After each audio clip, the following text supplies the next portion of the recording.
ఖచ్చితంగా ఒక మంచి కాన్స్టిట్యున్సీ కానీ లేదు మంచి పార్టీ నుండి ఇట్లా వస్తే వెళ్ళొచ్చు, చెప్పలేము దాన్ని.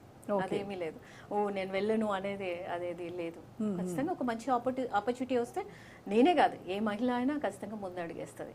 అందులో ఏంటంటే మేము ఒక గ్రౌండ్ నుండి ఈ స్థాయికి వచ్చిన పర్సన్స్ కాబట్టి స్ట్రగుల్స్ ఏంటి పక్కా కొంత ఐడియా అనేది ఉంటుంది. ఉమెన్ ఎట్లా స్ట్రగుల్ చేస్తుంది, బయట ఉన్న సమాజం ఎట్లా స్ట్రగుల్ చేస్తుంది అనేది ఖచ్చితంగా నాకే కాదు నాలాగా ఒక స్థాయికి వెళ్ళిన పర్సన్స్ మహిళలందరికీ దాని మీద ఖచ్చితంగా గ్రిప్ ఉంటుంది. వాళ్ళందరూ రావాలని కూడా కోరుకుంటారు, అందులో నేను ఒకదాన్ని. ఓకే, అయితే ఇక్కడ అంటే ప్రతిపక్షాలు చెప్తున్నట్టుగా ఎవరైతే అపోజ్ చేస్తున్నారో వాళ్ళు ఈ బిల్లు గురించి మాట్లాడుతున్నారో వాళ్ళు చెప్పేది ఏంటంటే దక్షిణాది రాష్ట్రాలు పక్కాగా ఒక ప్రణాళిక ప్రకారం కుటుంబ నియంత్రణను పాటించాయి. ఎందుకంటే మనం విపరీతంగా జనాభా పెరిగిపోతుంది కాబట్టి సంజయ్ గారిని తీసుకొచ్చినటువంటి అప్పట్లో కుటుంబ నియంత్రణను పాటించాలి, అప్పుడే రాష్ట్రాలు అభివృద్ధి చెందుతాయి అని చెప్పేసి దానికి ప్రోత్సాహకాలు కూడా ఇచ్చారు. అవును, ఇది పాపులేషన్ కంట్రోల్ చేసిన వాళ్ళకి ఈవెన్ ఎమ్మెల్యేకి ఎంపీకి రూల్స్ కూడా రెగ్యులేషన్స్ పెట్టారు. ఇప్పుడు ఆ రకంగా మేమందరము దాన్ని పాటించినందుకు జనాభాను తగ్గించి రాష్ట్రాల్లో అభివృద్ధి బాటలో తీసుకెళ్లినందుకు మాకు వేస్తున్నటువంటి శిక్షణ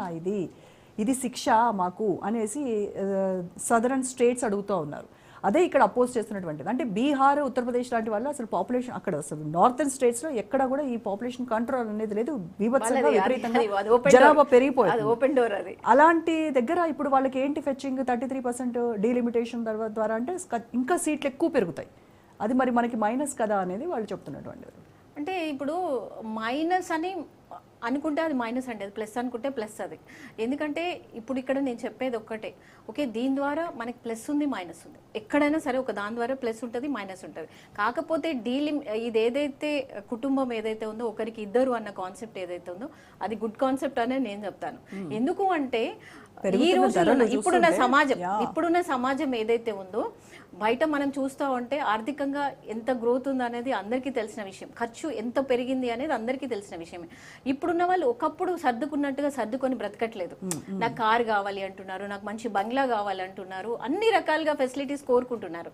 ఒక మదర్ ఫాదర్ ఇద్దరు జాబ్ చేసినా కానీ వీళ్ళిద్దరికి కరెక్ట్గా జస్టిస్ చేయగలుగుతారా లేదా అన్న దానిలో ఇక్కడున్న మన తెలంగాణ ప్రభుత్వం అయితే ఇప్పుడున్న మన కుటుంబాలు అయితే కోరుకుంటున్నాయి. అదే నేను బయట చూసిన సమాజం ప్రకారంగా చెప్తా ఉన్నాను. ఏదైతే ఒక 10 మంది ఉంటే ఆ 10 మందిని ఒక గొప్ప గొప్ప స్కూళ్ళల్లో చదివించాలన్నా కానీ గొప్ప గొప్ప పొజిషన్ ఇప్పియాలన్నా కానీ వీళ్ళ ఆర్థిక స్థితి ఏదైతే ఉందో దానికి ఈక్వల్గా సరిపోవాలి కదా. కాబట్టి ఏంటంటే ఓకే ఏదైతే ఇద్దరు అనేది ఏదైతే ఉందో అదే కరెక్ట్ అని నేను చెప్పగలుగుతాను. ఓకే, అంతకంటే ఎక్కువ అంటే దాన్ని తట్టుకోవడం చాలా ఆ ఫ్యామిలీకి కష్టం. అంటే ఇప్పుడు జనాభా ప్రాతిపదికన కనుక ఈ సీట్ల పెంపు అనేది ఉంటే ఖచ్చితంగా ఉత్తరాది రాష్ట్రాలకి మేలు జరుగుతుంది. అవును, అది మనకి మైనస్ అనేది ఏంటంటే ఆర్థికంగా డెఫినెట్ గా అదేంటంటే ఇప్పుడు ప్రతి ఒక్కరు ఆలోచిస్తున్నారు కదండి, నా బిడ్డకి మంచి స్కూల్ ఇవ్వాలి, నా బిడ్డకి మంచిగా చదివించుకోవాలి, నా బిడ్డను ఒక స్థాయిలో నిలబెట్టాలి అని చెప్పేసి కాలేజ్ కావచ్చు, స్కూల్ కావచ్చు, లేదు పొజిషన్ కావచ్చు, లేదు అసెట్స్ కావచ్చు, ప్రతి దానిలో ఏంటి అంటే ఇప్పుడు నా మదర్ ఫాదర్ అందరూ ఆలోచిస్తున్నారు. అదే 10 మందిని కంటే అది దానికోసం నేను చెప్తున్న సబ్జెక్ట్ ఏదైతే ఉందో దానికోసం నేను చెప్తున్నా. లేదు 10 మంది 20 మంది అంటే అది ఇప్పుడున్న వాళ్ళకి వచ్చి తట్టుకోవడం చాలా కష్టం. ఇప్పుడు 543 నుంచి 850 ఎంపీ సీట్లు పెరగటం వల్ల నిజంగా దేశం ఏమన్నా అద్భుతంగా వెలిగిపోతుందా? అంటే ఇప్పుడు ఉన్న వాళ్ళు అసలు 543 వాళ్ళు ఏం చేస్తున్నారు, వాళ్ళు తీసుకునేటువంటి జీతభత్యాలు ఇదంతా కూడా ప్రజల మీద భారం, మనం కట్టేటువంటి ట్యాక్సెస్ ఇవే మనం వాళ్ళ జీతాల్లాగా ఇస్తున్నాం. ఇప్పుడు 850 అయితే వాళ్ళు చేసే పని ఏంటి, వాళ్ళని ఎవరు భరించాలి, వాళ్ళ జీతాలు ఏంటి అనేది కూడా ఒక ప్రశ్న ఖచ్చితంగా ఉంటుంది కదా. ఏదైనా సరే అది ఎక్స్ట్రా నంబర్ పెరిగినప్పుడు ఏందైతే ఉందో అప్పుడు ఖచ్చితంగా ఏంటంటే ఆ ఎక్స్ట్రా నంబర్కి కూడా జస్టిస్ చేయాలి అంటే దానికి కూడా ఆర్థిక వ్యవస్థనే కావాలి. కాబట్టి ఏంటంటే అది ఖచ్చితంగా చూసుకోవాల్సిందే. అట్ ద సేమ్ టైం ఏంటంటే ఒక కాన్స్టిట్యున్సీలో ఎక్కువ మొత్తంలో జనాభా ఉన్నప్పుడు దాన్ని స్ప్లిట్ చేస్తారు. ఖచ్చితంగా ఏంటంటే ఇప్పుడు పెరుగుతున్నాయి.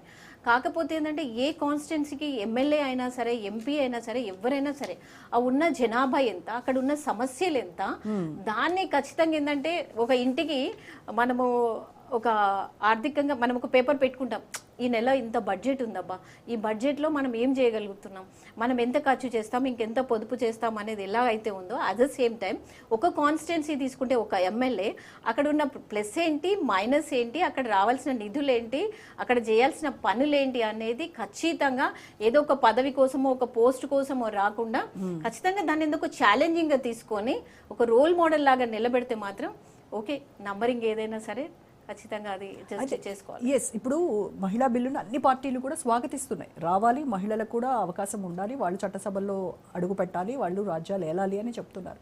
కానీ ఈ లింక్ ఏదైతే ఉందో డీలిమిటేషన్ లేకుండా పంచాయతీ బిల్లు ఏ రకంగా అయితే అప్పుడు మహిళా రిజర్వేషన్ పంచాయతీ బిల్ 33% ఒకటేసారి అందరి ఏకాభిప్రాయంతో ఎలాంటి లింకులు పెట్టకుండా పాస్ చేసేసారు. ఆ రకంగానే ఇప్పుడు పాస్ చేయాలి అనేది. అవునవును. అంటే ఇప్పుడు రోజా గారు, మనం ఏంది అంటే మహిళా బిల్ అనేది యాజ్ ఎ బీయింగ్ ఒక ఉమెన్గా మీరు అది డీలిమిటేషనా, అది ఇంకోటా అనేది పక్కన పెట్టేసేయండి. ఇప్పుడు మనకు కనబడుతున్నది ఏంది, ఆ బిల్ పాస్ కావాలి, అంతే కదా. ఇప్పుడు మన కళ్ళ ముందు ఉన్న పిక్చర్ ఏంటిది, ఆ బిల్ పాస్ కావాలి. ఆ బిల్ పాస్ కావాలి అంటే ముందు బిల్ పాస్ కావాలి, తర్వాత ఎట్లున్నది, ఏమున్నది, ఏం చేద్దాము అనేది అది తర్వాత మనం మాట్లాడుకోవచ్చు. దాన్ని మళ్ళీ కూర్చొని మళ్ళీ దాన్ని ఇట్లా కాదు అనేది ఇట్లా సెట్ చేసుకోవచ్చు. కానీ దానికి ముందు అసలు అదే జరగకుండా ఇన్ని అడ్డుగోడలు, ఇంతమంది అపోజిట్గా మాట్లాడము, ఇంతమంది అక్కడ నుండే వెళ్ళిపోవడము, ఇవన్నీ కాకుండా ఏంటంటే కొంత సపోర్ట్ చేసి ఆ ఇంతకుముందు వాళ్ళు కోరుకున్నారు ఏది 33% కావాలని, వాళ్ళు కూడా అంతకుముందు కోరుకున్న వాళ్ళే కదా. ఇప్పుడు ఒక పాజిటివ్ దానిలోకి వచ్చినప్పుడు ఏంటంటే అక్కడ ప్లస్ అనేది ఒకవేళ వద్దంటే మైనస్ అనేది కనబడతా ఉంది. ఒక ప్లస్ ఉన్నా మైనస్ ఉన్న రిజల్ట్ మాత్రం అదే. కరెక్ట్. ఇప్పుడు ఎందుకంటే ఒకవేళ వద్దు అన్నాం అనుకోండి, అపోజిట్ ఎదురైపోతుంది మనకి. ఏంటంటే మహిళల దగ్గర నుండి వ్యతిరేకత అనేది ఏర్పడుతుంది. ఒకవేళ ప్లస్ అయింది, నిజంగా బీజేపీకి అట్లాంటిది వచ్చింది అనుకోండి, ఓకే వాళ్ళు నిజంగా సపోర్ట్ చేశారని కూడా కొంచెం అది సానుభూతి ఉండొచ్చు, సానుభూతి అవ్వచ్చు, లేదంటే ఓకే వీళ్ళు కూడా మనల్ని ఎంకరేజ్ చేసిందని వాళ్ళు దాన్ని పాజిటివ్గా తీసుకోవచ్చు. ఓకే. అయితే 2023లో ఈ బిల్లుని కనుక పార్లమెంట్లో ప్రవేశపెట్టినప్పుడు అప్పుడే దీనికి ఒక చిన్న ట్విస్ట్ పెట్టారు. ఏంటంటే 2029లో డీలిమిటేషన్తో తర్వాత ఇది అమల్లోకి వస్తుంది మహిళా రిజర్వేషన్ బిల్లు అని ఆ రోజే మెలికిపెట్టారు. అదేంటంటే రాజ్యాంగ సవరణ చేశారు అప్పుడు దీనికోసం. ఇప్పుడు వీళ్ళు అడిగేది ఏంటంటే 131వ రాజ్యాంగ సవరణ చేస్తున్నారు కదా, అసలు ఆ బిల్లు గురించే సవరణ చేసేయచ్చు కదా. అవునవును. సవరణ చేస్తున్నప్పుడు దీన్నే సవరించేస్తే అయిపోతుంది కదా. అవును, నేను చెప్పేది కూడా అదే కదండి. ఇప్పుడు మనం మాట్లాడుకునేది కూడా అదే, దీన్నే సవరించేస్తే అయిపోతుంది. ఇప్పుడు అందరూ హ్యాపీ ఉంటారు.